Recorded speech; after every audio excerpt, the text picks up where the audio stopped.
Good morning, Nasis. Yeah, good morning. Good to have you here. Thank you so much for coming. Yeah, me too. Thank you for having me here. All right. I also have a reformed Yahoo Boy in the studio. We'll call him Olu. And we're not going to tell you much about him because he's a wonderful gentleman now, has a great job, living life, and we just wanted to find out what drove him to cybercrime in the past and, just his story. Good to have you here, Olu. Thank you for having me here. Thank you very much for joining me. Thank you so much. All right, let me start with Aziz because, when people think about cybercrime, all they think about is Yahoo, but there's more to it, isn't it? Yeah. All right, so talk to us about that. So basically, we talk about cybercrime. It ranges from phishing, and so basically when we talk about Yahoo, more of the things they do is phishing, whereby they spoof people and they spearfish people, maybe send them emails, and also romance scams and all that. But there are also a lot of cyber crimes, right. Like we have like the hacking, we have like social engineering, whereby you have to do a couple of things like sending malwares and sending spywares and all those kind of things. So basically, it's really like it's a wide range of activities that are geared towards attacking a computer resource or maybe a server or a network or a mobile device. And all right. Yeah. So we've heard some people say why they think people engage in cybercrime. What you personally? What do you? Why do you think people do that? It was really intriguing, anyways. But I don't think their responses were far-fetched because currently in Nigeria, we can attribute it to more or less like the age range of people that are doing cybercrime are within the range of 16 to like 40. Let me say within that range and. Most of them are as a result of peer pressure. They see people driving good cars or having a nice. So I think it's not far-fetched. Like peer pressure could be, a major. Right. But to do this kind of thing, you have to be techie. Even I, as much as I want to feel I'm techie, I'm not. So it takes a lot of brilliance. Does it take a lot of brilliance? Is this something that does it take a lot of brilliance to engage in cybercrime? Okay, the thing is, it depends. It's of two factors now. Okay, the people, let me say in the Nigerian sector, on the Nigerian sector, let me use the word sector, more or less what we do is just romance scams, whereby we send people, we try to use emotions, people, human beings are beings of emotions, so we have to use emotions to trick them to maybe giving us their details. So basically that's what we have here. But like in the Western world, like in Europe or in the US, you see people that are hacking, that are really hacking, which requires a lot of technical effort. So you can just like scam someone like that. Like they do a lot of auditing, they do a lot of research, and you see people that before they carry out a cyber attack, it will take like maybe 10 to 15 years. And all they do is just trying to gather information and all those kind of things before they attack. Because it's really. Okay, is Jazz involved? Because I don't know if I get an email from someone saying, I'm from Mubanda, Landasan, I'm a prince in my home, and I have. Why is it that people, is it a gullibility, or why is it that it's so easy to fall for, especially those scams where they write emails and say, they got an amount of money from their princes, etc. So it's gullibility, okay. But the thing now, like more rampant, or greed on those people's part. Greed on those people. But one of the things we've seen of recent now is spear phishing. Okay, what's that? So basically, like you receive random emails on your spam messages and people just send you, we have a property, we would like you to, all those things are phishing. And we were lucky enough that some of the algorithms of our email services like Gmail, they are able to capture all those things and send it to your spam. But now, so you don't even see them. They come to you, but you don't see them. But now the thing is this, there are now people that gather a lot of information about a target. So they could go to your social media account and get a lot about you, your likes, your dislikes, your passion, what you'd like to do. And they now spearfish you. In the sense that they have a lot of information to get to you. They already know what you want, what you need. All that, And when they send you that, it could be really difficult for all these email services to really capture that, this is malicious, because they're reasoning on the same lane with you and all that. You may not know, and you say, this is legit, and you just get into it and it's a problem. That is so true, because in recent times I was looking for a tripod. I don't think I even typed it. But all of a sudden on my Instagram, every advert was just towards a tripod, and I thought, this is strange. So if you know about the Facebook Analytica issue, now the EU introduced the GDPR data privacy issue. What happens is this: most of these platforms like Facebook, Google, they have analytics that capture your activity. So when you say you are googling for, let me say, a phone, maybe an iPhone X. So they all have that data. Wow. So with that, they have that, and they share it to advertisers. who then use it to target their audience, like they use it to target their advertisement. So Right. instead of just sending random ads, Yes, they I don't target- need. They yes, know exactly what I need because of what I've Googled. Yes, and with that, you can, like, especially for Google, anywhere, as long as Google ads are there, it will show you exactly what you are looking for. Wow. So it could show you, it will be showing you, like, maybe, like in your case, you see the tripod, or what did you say? Tripod, yes. Yeah, I'm your looking for a tripod. tripod. You'll be seeing tripods across all platforms you go, or something like that. That's because they have data, like, they're able to do Yes. that with the data they have. Wow. Okay, we're going to come back to Narcisse because we also want to know how not to get hacked. Okay. What are the things to look out for and stuff like that? And I'm sure he's going to be able to help you and talk to you about some of these things. Because I also hear that the majority of people that are hacked are more the older citizens, senior citizens. So because a lot of them know you're not techie, a lot of them know what you may need. So it's easier to hack people who are older. Okay, yeah, is that true? That is not hacking. To me, that's not hacking. That's like romance scam, like I've said. Right. So all these people, like, they don't have. Most of them don't have people that maybe,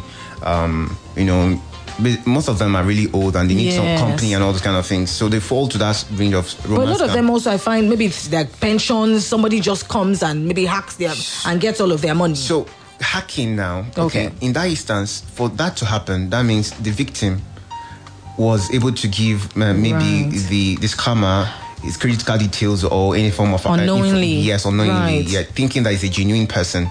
So that's what happens in this case. But when we talk about really hacking, you see people break networks, Right.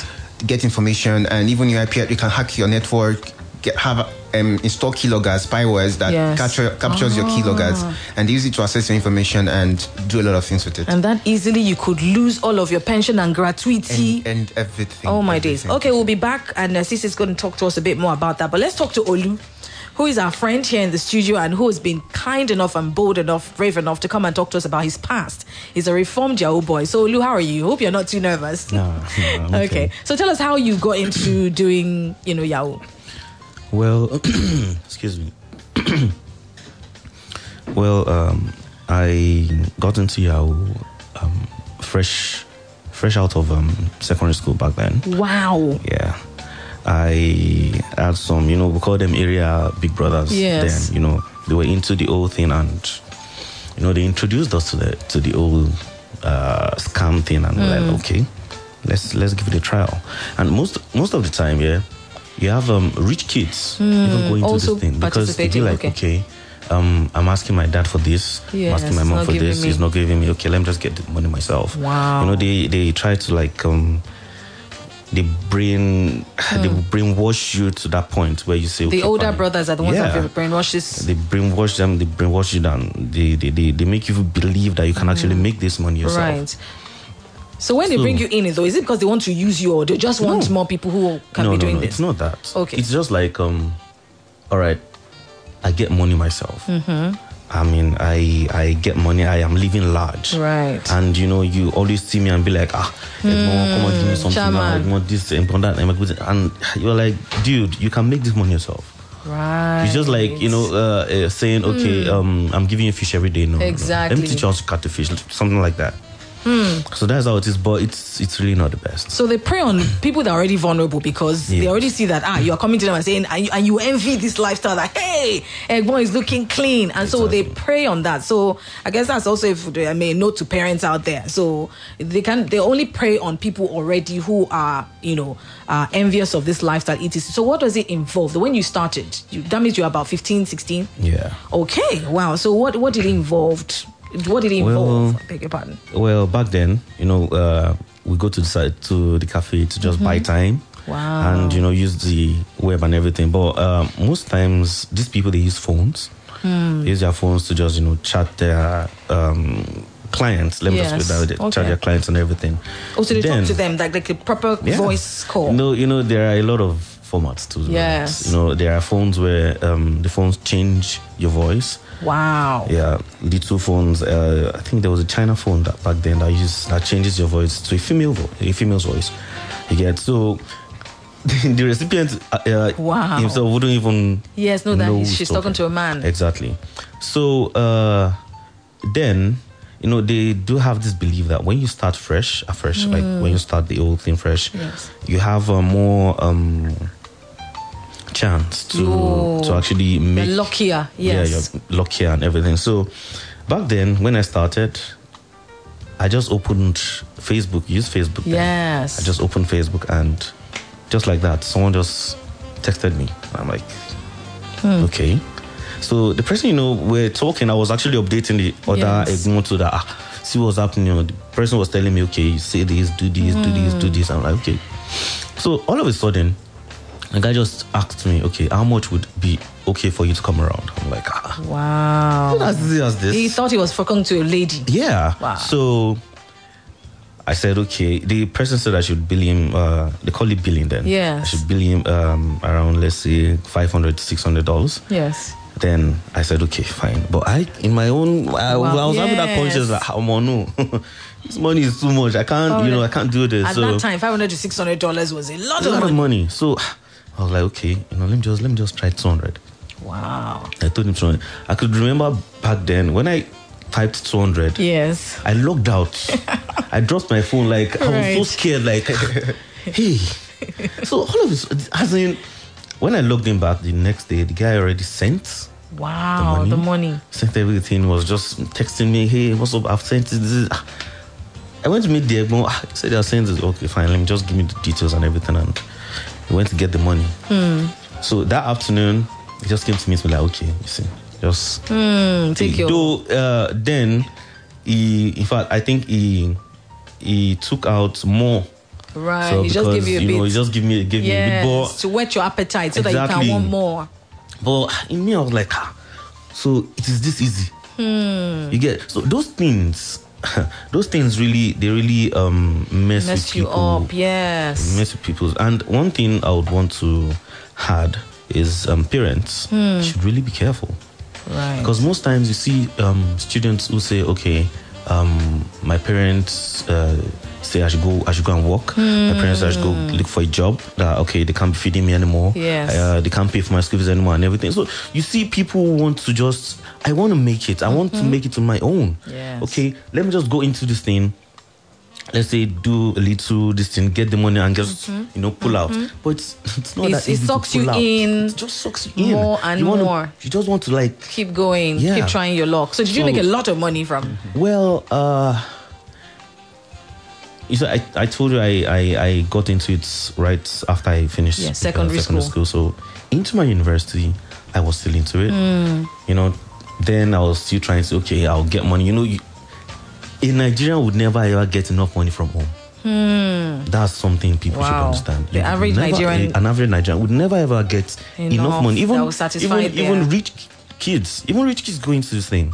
Wow. Because they believe, okay, I'm living a lifestyle at home, and one thing parents to get is, okay, the kind of lifestyle you're living at home is what they would use to judge the kind of, the amount of money they're going to give you to school. So you understand my point? So, and these people would see their mates in school living large, flexing. They want to so you just want to use that as a side also, like, okay, let me just use it to survive in school and everything.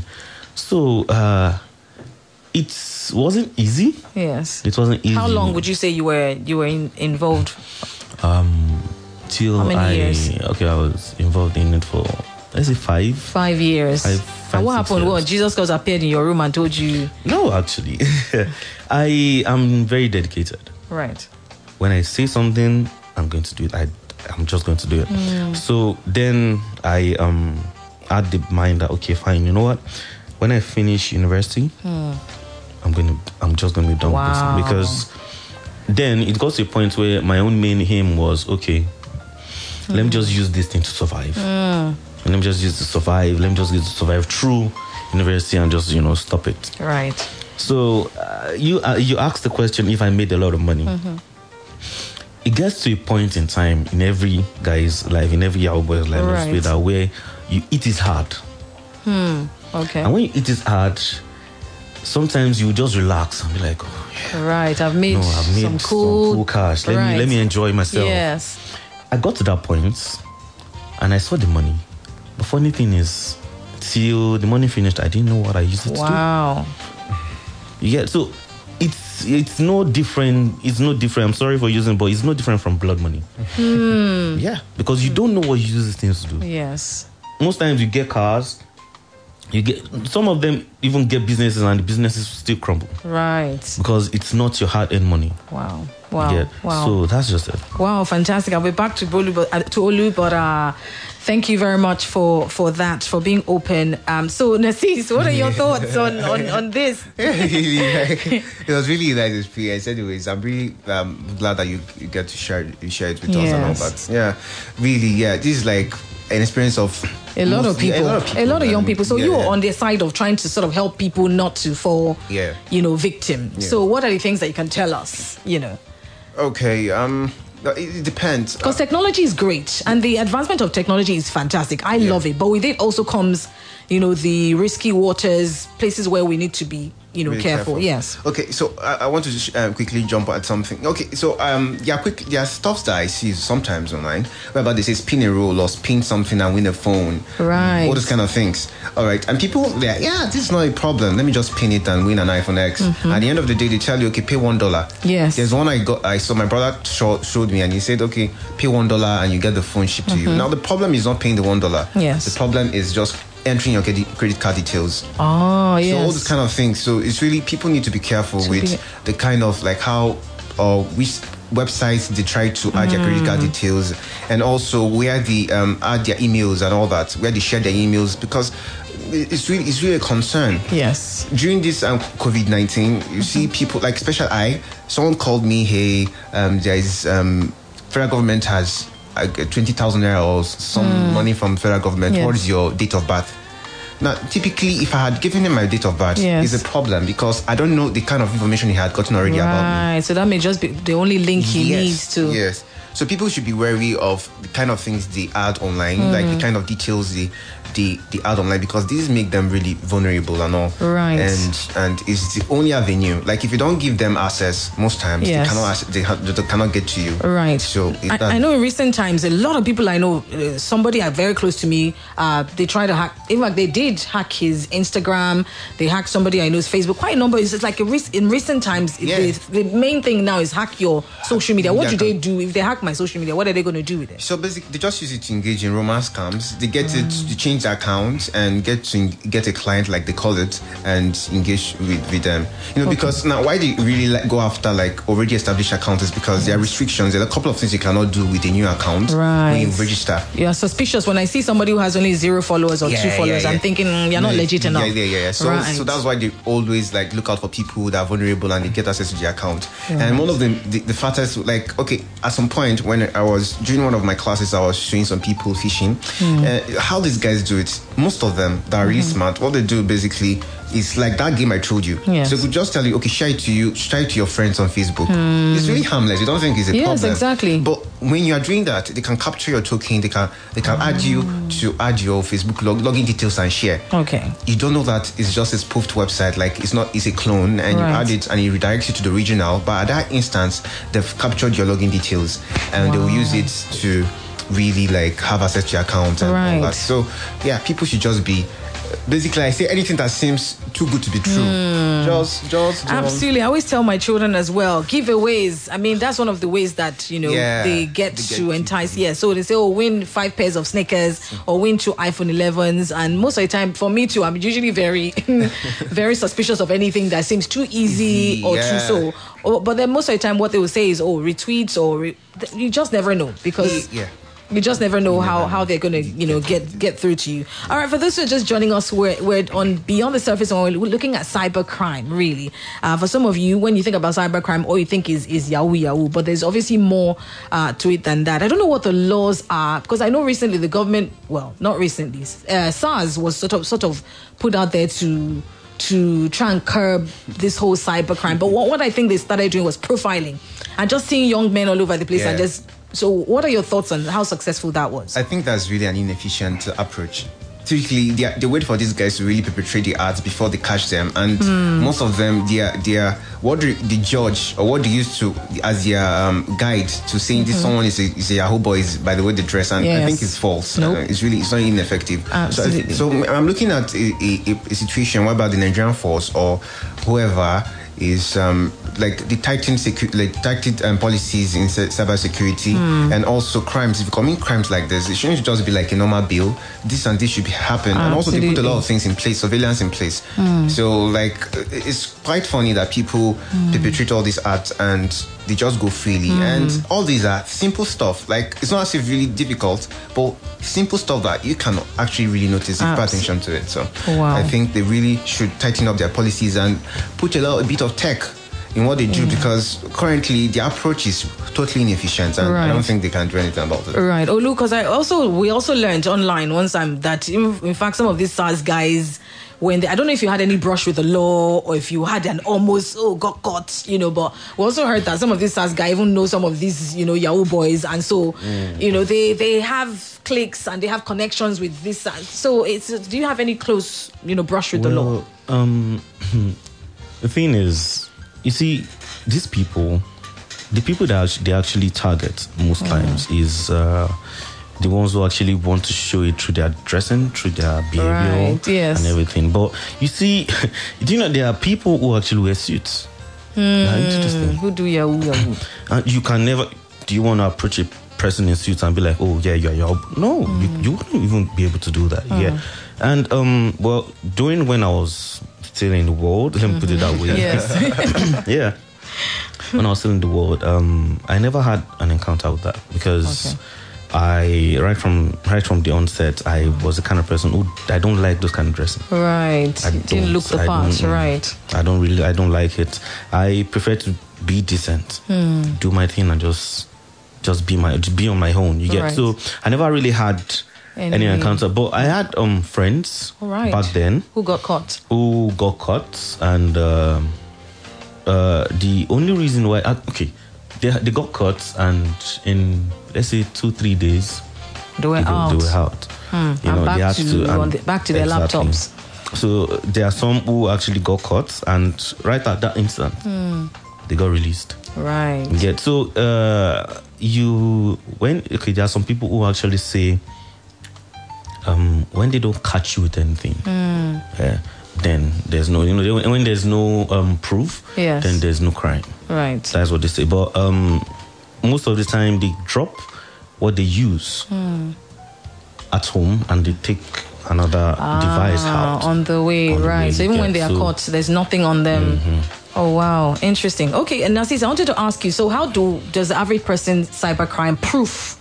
I mean, is it that just don't post anything? I know some people I have a cousin who you will never find him online. He's not on Facebook, he's not on IG. I mean, are those people more protected than people like also are sharers? No. Like when I say, it's like you can go about your normal activities, but you should just be careful with this kind of information you post. So like, your email address should not necessarily be dependent.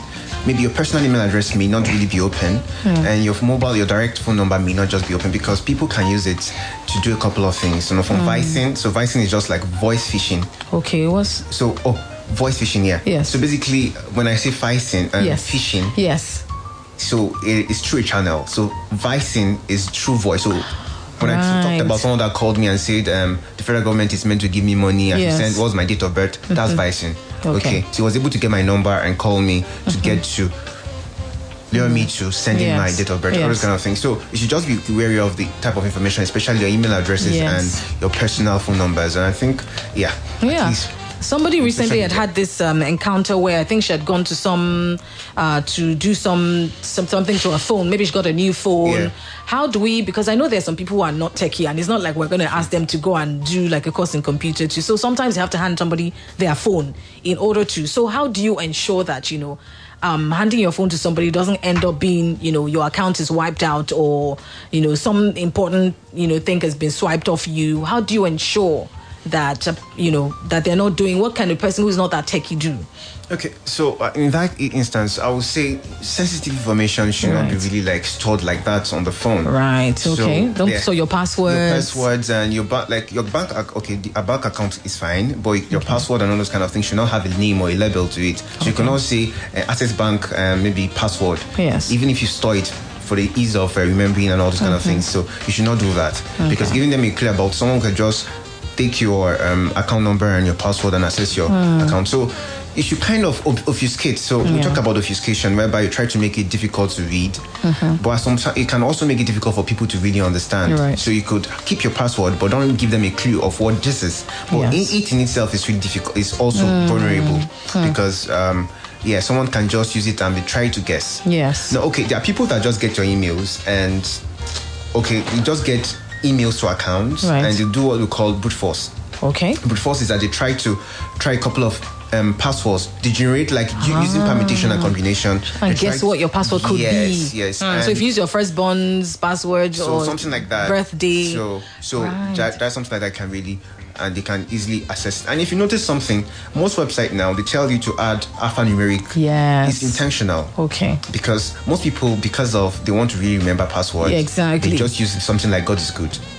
Now, the problem with that is that it's easy. So if I permutate words from, let me say, all the 26 letters of the alphabet from 1 to 1 million, there will be a sect that will get that God is good. And in that case, it will open. Wow. So in that case, and if you notice also, some banks have introduced I don't know whether you've tried to log into your account and you tried your password like 3 times. Yes. And you got it wrong 3 times. Yes. They suspend your account. All these are intentional. Measures to make sure that someone does not brute force attack you in the sense that he keeps on trying random codes till he gets your password. Right. So people should really if you are not techy enough, try as much as possible to add a little bit of characters and alphanumerics to your password. And don't use labels that gives a clue of what it's meant to do. Yes. And if you're taking enough, you could use two-factor authentication. Okay. Try to use a lot of emails now have that. Yes. Even Instagram has that. Yes. 3-step. WhatsApp is another way where people are hacking, getting into groups, WhatsApp groups, and taking over the page. Yeah. So you should try to introduce two-factor authentication, whereby before someone accesses even using your password, you still have to get a prompt to approve it. All those kind of things. Sure. And the thing is, there's something like 100% security. Okay, at some point, you still we're all vulnerable. So there is nothing you can be secure because you don't know who is who, and you don't know what you could have done.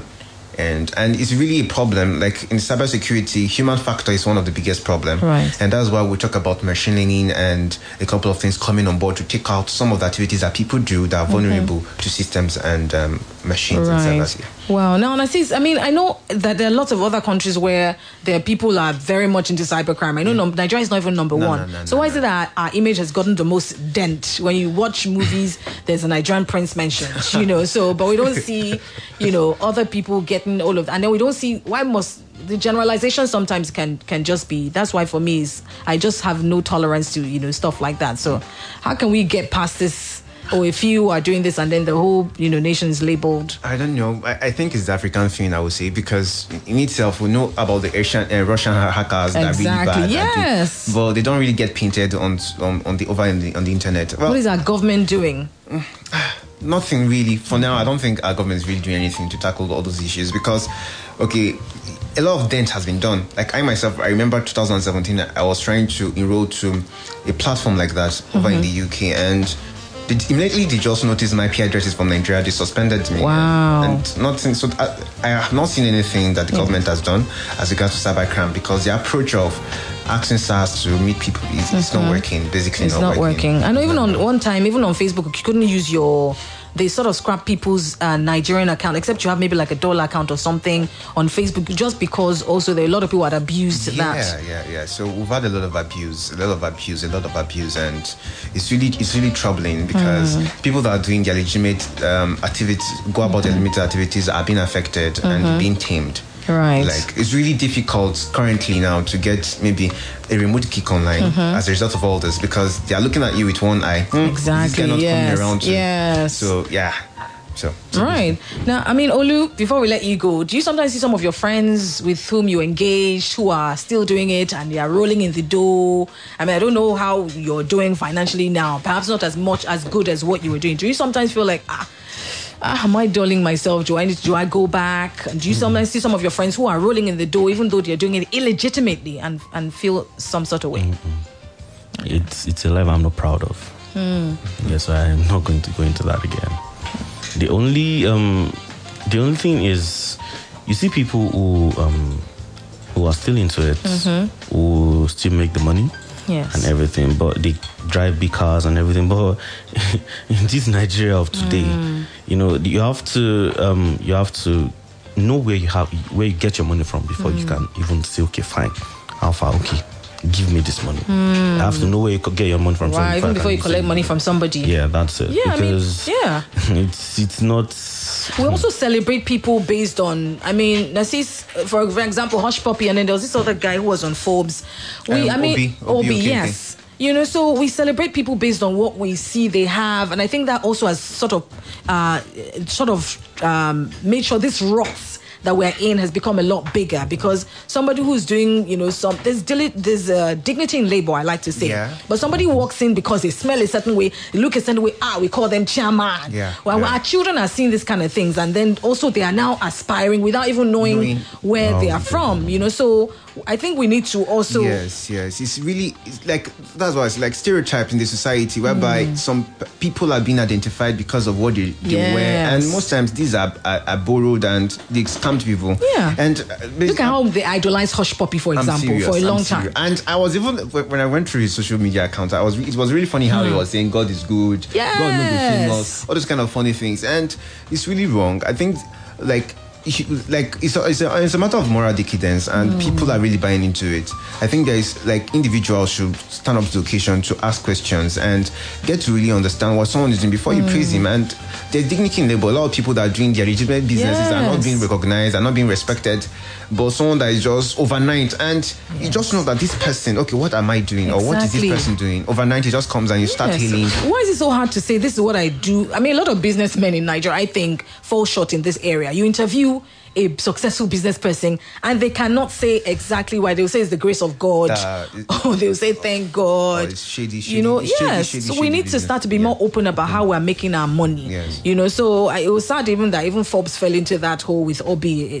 Forbes, that was supposed to be a platform that was, supposed to do their thorough, due diligence, also fell for it, where someone just wakes up overnight and we all start to hail them and stuff like that. Our children are seeing these things and they are watching. And so, like Olu said at one time, after a while, because I think it's about contentment, after a while, no matter what they give you, it will never be enough. Yes. Before we sound out, what are your last words for young people who are listening to you right now, Olu? Please don't go into Yahoo. That's just it. Don't go. It's not a life you're going to be proud of. You're going to enjoy it normally at the beginning and everything, but when you go into it deeply, you're not going to be proud of it. Right. Do you sometimes feel guilty? Well, yes, sometimes I do. But I just believe, I went into that life for a reason. I went into that life maybe because I have to tell the younger generation how this is, and just don't go into it. You understand? So that's what they're just using. It's totally not worth it. Well, what do you have to say before we go, Nassis? I think Olu has really said a lot about it, and just that people should know that there is diligence in labor, and there are many various ways that people can make legitimate living and make good money and feel comfortable about it. I myself, I haven't been able to justify the fact whereby I can make money and I won't be proud of it, and I'll be, if I see the police, I'll be afraid, and I'll be like, people will not respect me for that. And it's just psychophants around me hailing me unnecessarily. And if the money leaves today, all of them will just run away. So it's just a life of psychophancy, and I don't buy into it. Sure. And so I think people should really try to live a real life and know that all those things don't pay in the long run. If you eat money for 3 years, 4 years, 10 years, what happens in 20 years? What happens in 30 years? So all those kind of questions, people should really know that there's diligence in labor, and there are really legitimate businesses that they can engage into, no matter the background, and they'll be doing well. And also realize that the people that you're taking money off are legitimate. Just think of your mom who has saved 1 million for all of her life. She saved that 1 million naira, and somebody just comes and takes it from her. I think we don't see those people as... They don't. These guys are really... Okay, funny enough, I had one person, he was posting, he was even proud to post on his status, showing a conversation with a lady that he scammed, and the old lady was saying she's going to commit suicide. Oh no. And he was like laughing and say, send me the remaining part of the money, and he was still laughing. And I feel this. And he posted this. He posted it, and I don't know why he wanted people to say hail him off. So it's really bad. I think it's really not good, because if someone dupes you, you won't be happy about it. Absolutely. And amongst all the reasons I've seen a lot of people say, our fathers, it's our money, politicians are as if all of us are thieves. The one that really gets me really is they say nobody will pass, and they try to use it as an excuse. It's really wrong, and I think people should really desist from it. Wow, we're being asked to just leave, but I hope that you have gained something from this session. Thank you very much for coming, Nasis Egonu. Thank you very much for your time here. Yeah, thank you for sharing your wealth of knowledge as well. I hope that he has been able to help anybody out there in order to be more secure online. Of course, Olu, thank you so much for your time here. We appreciate you as well. My pleasure. And thank you for your words to the young people as well. That's it on Beyond the Surface. We appreciate you for listening. A big thank you to Joshua, who is my studio manager here. Big thank you to everyone. Tifun Channel is coming up at 9 o'clock. And I'm Ronke Giwa Onafuwa. Good morning. Splash FM 105.5